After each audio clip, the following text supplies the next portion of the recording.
Parisiens, parisiennes, bonjour à tous. Et voilà, deuxième recrue au Paris Saint-Germain.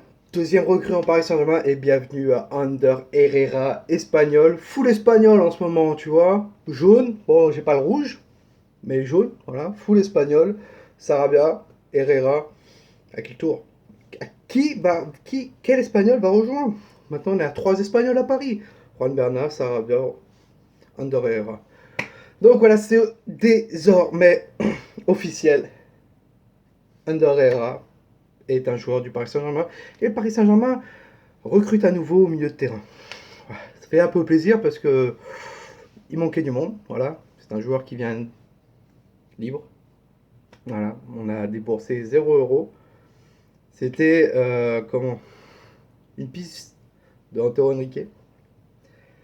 C'est un joueur, je vais vous expliquer de toute façon. Et on va revenir à la petite photo qui est parvenue il n'y a pas longtemps sur la twittosphère.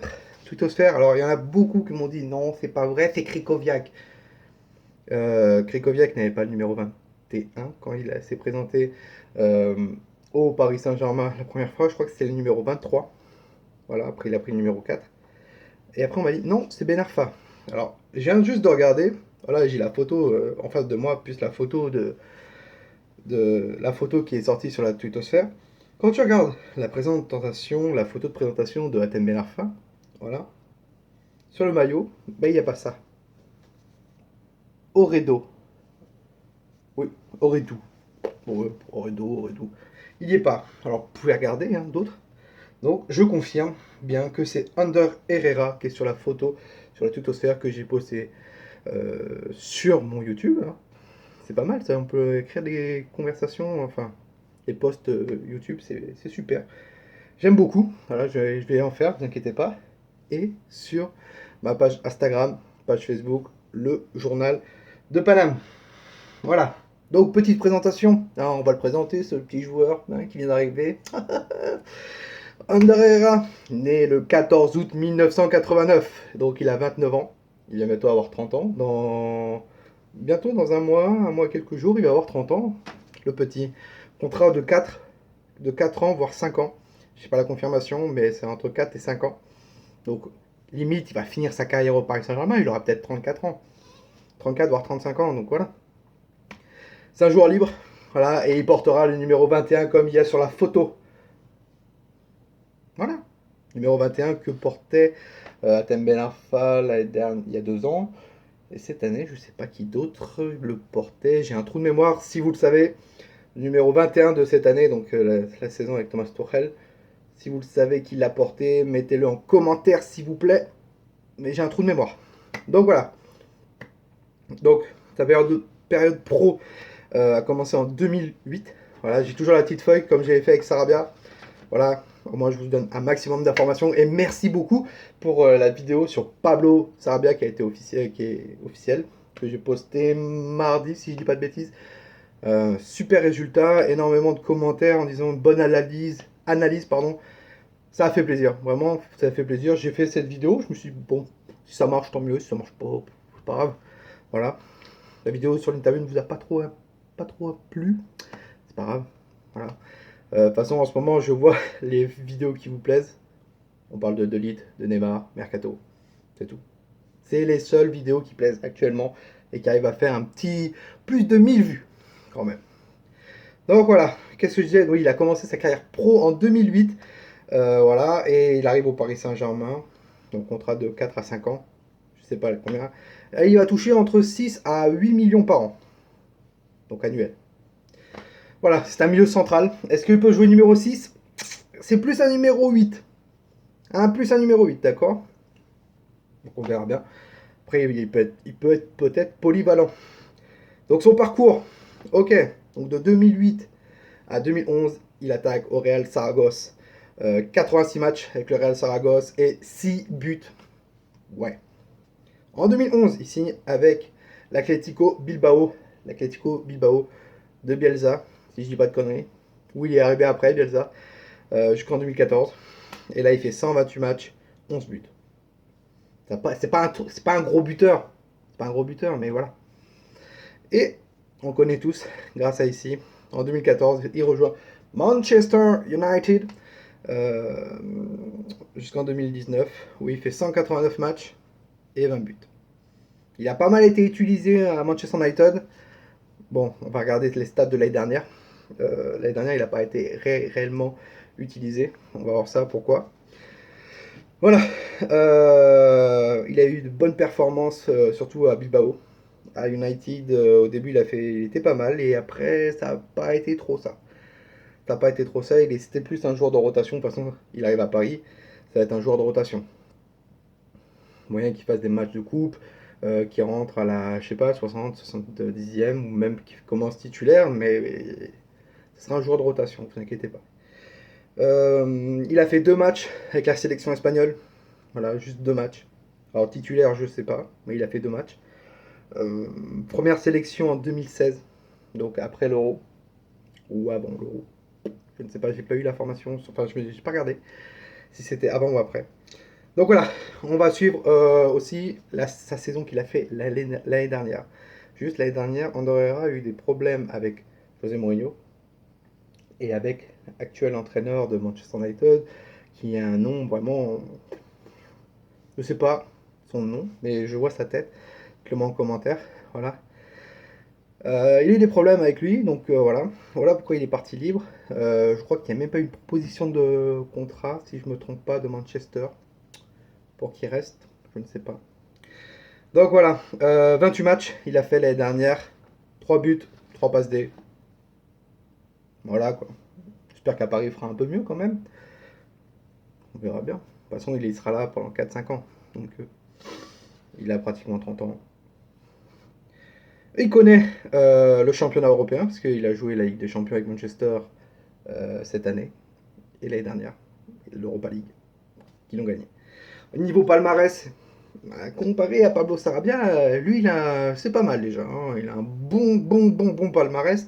Avec Bilbao, donc il a été vice-champion de Division 2 espagnole.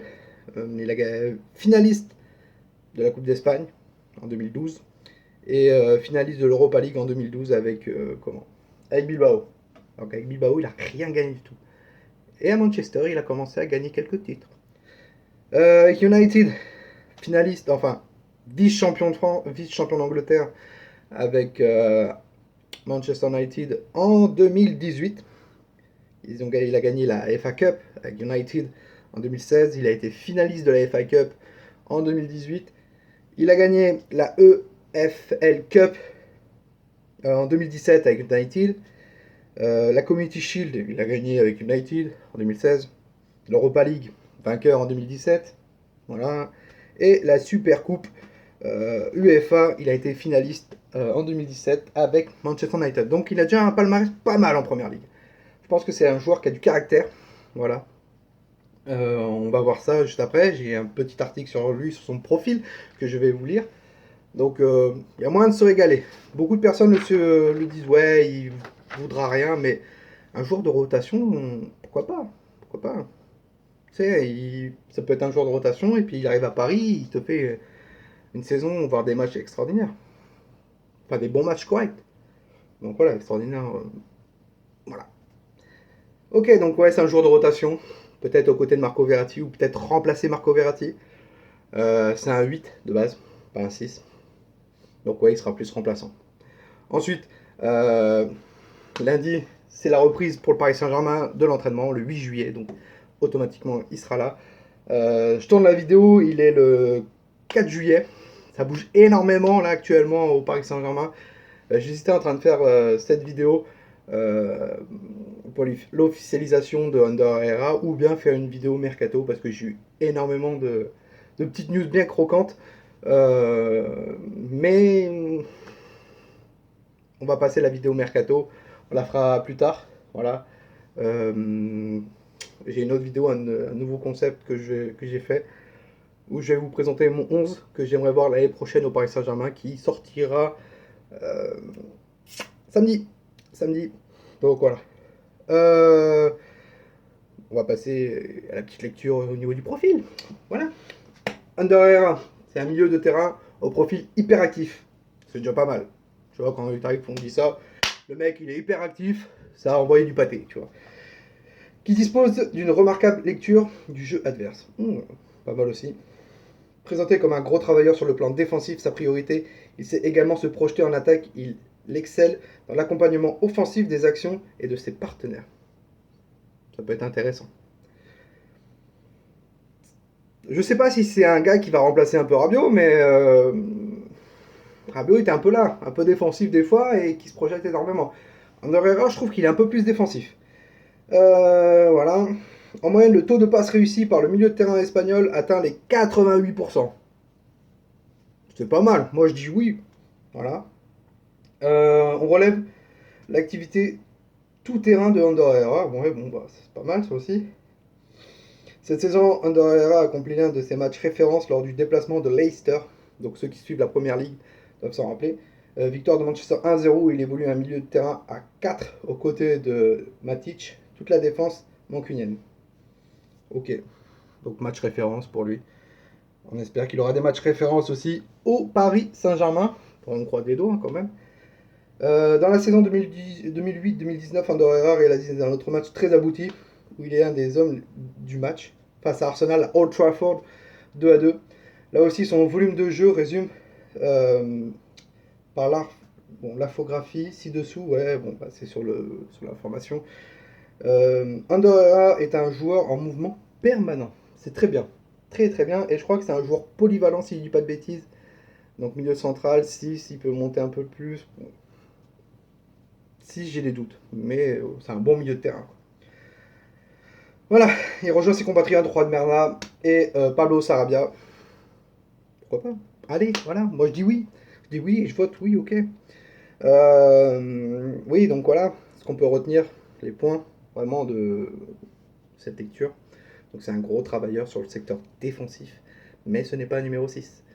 C'est un milieu de terrain 8-6, tu vois. Je sais pas si ça existe, mais pourquoi pas. Se projette aussi en attaque, très intéressant. Et une bonne lecture du jeu adverse. C'est les trois mots que j'ai enfin les trois phrases que j'ai retenues à peu près sur ce petit article là. Voilà. Il va renforcer donc le secteur du milieu de terrain. Ça va être pas mal, pas mal. Après, voilà. Des fois, avec. Donc là, c'est un choix d'Antero Henrique. Actuellement, Barella serait au siège du Paris Saint-Germain. Alors, beaucoup de personnes disent que c'est pas lui, d'autres disent oui. Bon, on parle de Esposito, de Cuissance, de Barella. Moi, je pense que c'est lui parce que j'ai eu des informations comme quoi ça pouvait se faire entre les deux. Donc, entre le Paris Saint-Germain, même s'il était très pisté par l'Inter. Moi, je pense que ça peut être lui. Donc voilà. Et c'est aussi, il y a une autre phrase aussi que j'ai oublié, c'est un joueur en mouvement permanent. Alors, vraiment, Ander Herrera, bienvenue à toi. Voilà. Tu es joueur libre en plus. Tu vas juste nous renforcer au milieu de terrain. Pourquoi pas? Pourquoi pas? Il y a d'autres qui disent non, c'est dégueulasse. Dites-moi ce que vous en pensez en commentaire sur Ander Herrera, la nouvelle recrue du Paris Saint-Germain. Si vous êtes content, si vous êtes mitigé, si vous êtes plutôt, ah, il aurait peut-être pas dû signer, voilà. Au début, j'étais pas top, vraiment, et j'ai regardé des matchs de Manchester United, enfin des reviews de United au niveau avec Ander Herrera. Voilà quoi. Ça peut être pas mal, mais c'est un joueur de rotation, il ne faut pas l'oublier.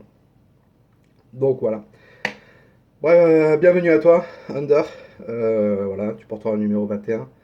Je pense qu'il y aura peut-être son interview demain avec la même que Pablo Sarabia, ou c'est peut-être lundi. Je sais pas, la conférence de presse pour l'instant pour Sarabia n'est pas prévue.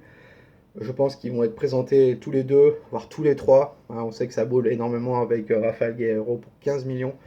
Il y a Barrea aussi. Donc, pourquoi pas faire un package, les quatre, présenté avec Leonardo. Présentation de la conférence de presse. Pourquoi pas. Donc voilà, comme je vous l'avais dit, petite vidéo samedi sur le 11 parisien que j'aimerais voir. C'est une vidéo que je voulais tester, voilà, avec un petit montage. Donc on verra bien si ça vous plaît ou pas. Sur ce, profitez bien tous, on arrive le week-end, on est jeudi, quand je tourne cette vidéo, on est jeudi. Profitez bien tous de ce week-end qui va arriver, de votre famille, le repos et tout, etc. Et puis nous, on se retrouve, comme j'ai dit, samedi. Euh, Samedi, voilà. Et c'est tout, quoi. Voilà. Sinon, la chaleur commence à... La canicule est partie. Canicule est partie, mais la chaleur est toujours là. Donc voilà, Parisiens, Parisiennes, profitez bien. Et puis nous, on se retrouve très très vite samedi. Et n'oubliez pas une chose, Paris est magique et bienvenue à toi, Under Air.